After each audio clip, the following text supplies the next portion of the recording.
قوالی ایک گانا نہیں بلکہ روحانیت اور عشق الہی کا ایک ذریعہ ہے۔ یہ صوفی پرمپرا کا ایک اہم حصہ ہے جو صدیوں سے چلا آ رہا ہے۔ قوالی کا لفظ عربی کے قول سے نکلا ہے جس کا مطلب ہوتا ہے کہاوت۔ یہ ایک بھکتی سنگیت ہے جو اکثر درگاہوں اور صوفی محفلوں میں پڑھا جاتا ہے۔ اس کا مقصد سننے والوں کو ایک روحانی سکون اور خدا کے نزدیک کرانا ہوتا ہے۔ اب آپ یہ سوچیں گے کہ قوالی کیوں پڑھی جاتی ہے؟ اس کے پیچھے کئی مقصد ہوتے ہیں، جیسے ذکر الہی، اللہ کی تعریف اور اس کی یاد کرنا۔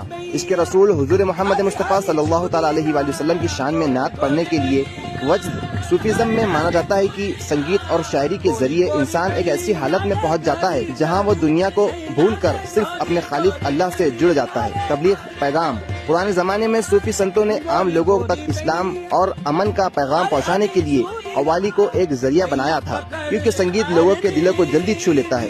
آپ نے قوالی کبھی نہ کبھی ضرور سنی ہوں گی، لیکن آپ یہ نہیں جانتے ہوں گے کہ صرف یہ ایک مذہب، ایک دھرم کی آواز نہیں ہے۔ قوالی 800 سال پہلے چشتیہ سلسلے کے بزرگ حضرت خواجہ معین الدین چشتی خواجہ غریب نواز رحمۃ اللہ علیہ کے ذریعے ہندوستان میں آئی۔ اس زمانے میں یہی قوالی عربی اور فارسی میں گائی جاتی تھی۔ اس قوالی نے بہت سالوں کا سفر کیا تو حضرت خواجہ نظام الدین اولیاء محبوب الہی رحمۃ اللہ علیہ کی بارگاہ میں پہنچی۔ وہاں پر اس کی ملاقات حضرت خواجہ امیر خسرو رحمۃ اللہ علیہ سے ہوئی۔ جب حضرت امیر خسرو کی وجہ سے اس قوالی کو برج زبان میں، ہندوی زبان میں اور ادبی زبان میں گانے جانے لگا۔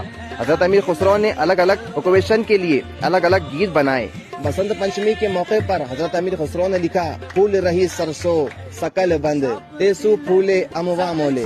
حضرت امیر خسرو کی دین آج ہندوستان میں الگ الگ خانقاہوں میں الگ الگ انداز میں قوالی پڑھی جاتی ہے۔ جب یہ قوالی شروع ہوئی تو اس زمانے میں اس قوالی میں بانسری یوز کی جاتی تھی، لیکن آج کے دور میں اس میں ہارمونیم بھی جڑ گیا۔ جو مین قوال ہوتا ہے وہ ہارمونیم لے کر بیٹھتا ہے اور جو پیچھے اس کے ساتھ ہوتے ہیں وہ طبلہ لے کر بیٹھتے ہیں، اور جب یہ طبلہ اور ہارمونیم کی آواز جڑتی ہے تو یہ خوبصورت آواز بن جاتی ہے جو دلوں میں روحانیت اور ایک الگ چھاپ چھوڑ دیتی ہے۔